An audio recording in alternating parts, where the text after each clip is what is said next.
Yeah, so here's one of my sweaters.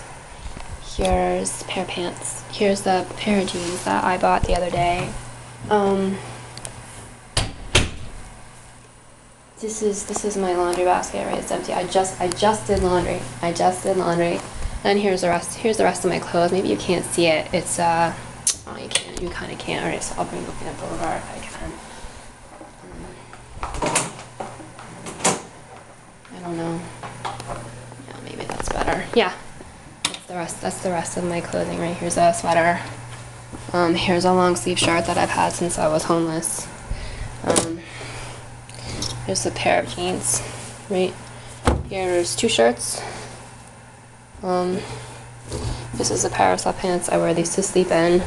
There's just a tank top. The one time I tried to wear like a tank top and shorts around Braintree, that was after that day after they sprayed like all this 14 kV and 15 kV, you know, all over the sidewalk on the way to Shaw's. And then here's one more tank top. So I mostly only wear those here. But even if I only wear them in my own house, they act like I'm asking to have video cameras here. You know, it's sickening. This is a pair of wool pants that I've had since I was homeless. I mean, they have little brown stripes on them. They're kind of like a charcoal gray color, and they've got sort of this like light brown stripes, which, you know, they're vertical stripes. You know, a nice pair of wool pants when you are homeless is not something. You're homeless in Boston is not something you just say no to. You know, and I'm probably gonna have to wear them again this year. This is something I got from. This is a shirt I got at the garment district, and it had this kind of silly collar on it. I mean, basically it's a Chinese shirt. You know, really pretty. So it's an old shirt. It's old, definitely. And it had this really silly, like, sort of Western collar on it that I was just like, you know what, I could just cut that off. Those collars often don't look good on me anyway, so I just kind of got rid of it. I just cut it off, and then that was it.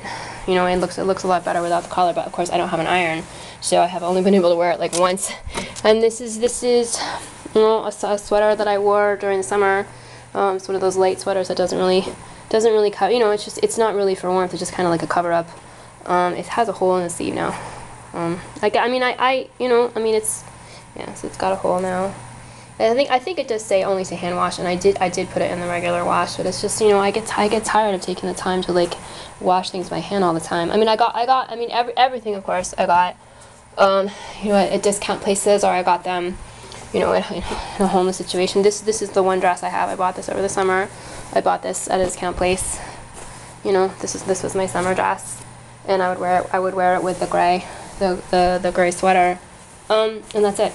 That's all my clothing. That's everything I have. I mean, it's not like I've had a lot of stuff since I've been here.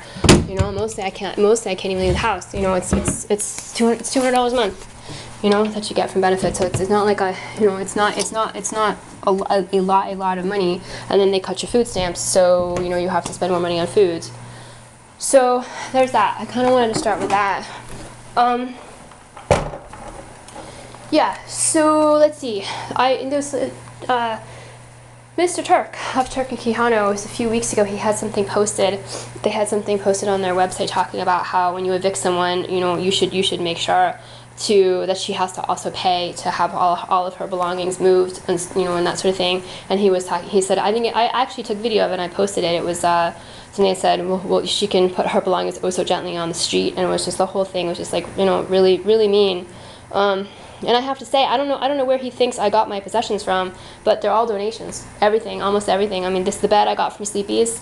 Sleepy's apparently is nice enough to try to give some people who are homeless moving into an apartment a bed. So I got that from them through VinFen. And then, like, almost all the rest of my furniture, I got it from the Homeless Coalition. You know, you can see there's like, this got like handles missing, you know, it's a little bit, but it was really good quality. This doesn't have the handle on it. You know, this doesn't have the handle on it anymore. I mean, something obviously was very good quality, and someone had it for years and years, and then they just decided they didn't want it anymore, you know, so they just got something else in there. I found it. I mean, it was like, the Homeless Coalition, I got it through St. Francis House. This doesn't have the handle on it anymore either, but it's such a beautiful, you know, such a beautiful cabinet. I was just like, I saw it almost immediately as soon as I walked into the warehouse. St. Francis House, they set you up to go to the Homeless Coalition and get your furniture, because people donate their used furniture, and some of it is stuff you wouldn't want, and some of it is like, and I just couldn't believe this was here. It was so beautiful.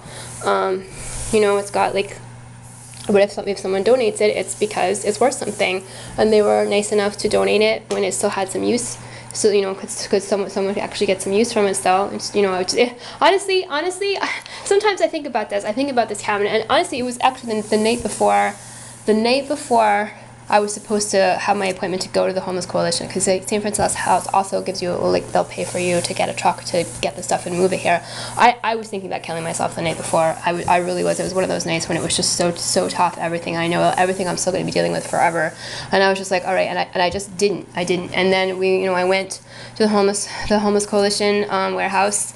And it was, you know, we were stocked the whole way, and the drivers were not, you know, they just sort of didn't, you know, they did what they did. You know, sometimes they were rude, sometimes they could be rude when they felt like it, you know, which is what the conglomerate has said. All women can be treated that way by men whenever, which is pretty awful. But, you know, I walked in and I saw this cabinet and I was like, wow. And it just seemed like it was just, I almost felt, and maybe this is what happens to you when you like are alone all the time, is you start to feel like objects have feelings, because you need to like have some sort of emotional, you have to have something emotional with something. So I kind of looked over, and it just seemed to be just kind of, I don't know, like proud and lonely, you know, and brave, like just sitting there in the warehouse, you know, where's my family? What happened? Yeah, I'm left here. I know that I'm important, but here I am, you know. So I felt like I kind of literally saw it from across the warehouse.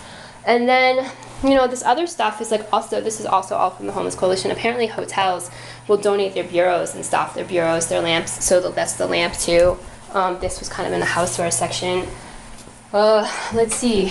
You know, I got a nice couch. Some of their couches are not very nice, but my couch I got from them. You're able to have one lamp per room, so I got that. The hotels also donate TVs, which is how I got the TV. And this TV, I think, is one of the few that actually had a DVD hookup. Since I don't really want to get actual channels, it had the DVD hookup, it had the remote that went with it, and that's why I got this. And then he was like, well, you probably want a table to go with it. I wasn't even going to think about that, but they made sure I got that.